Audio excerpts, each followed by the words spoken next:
Umunyafurika y'Epfakazi Caster Semenya yababajwe n'icyemezo cy'urukiko cyo kumukura mu baziruka metero 800 muri shampiyona ku rwego rw'isi. Yavuze ariko ko bitazamubuza gukomeza urugamba rwo guharanira uburenganzira bw'abatlete b'igitsina gore.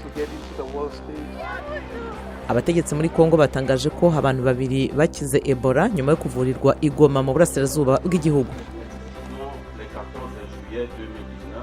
Ijwi rishya rikoreshwa na app yo kuri telefone rirafasha abacuruzi muri Mali, aho 70% by'abaturage batazi gusoma no kwandika. Mu mudugudu wa Kayanati mu Misiri, Amade Sulaimani ufite imyaka 43 afite akazi kagenerwaga abagabo ko gusezeranya.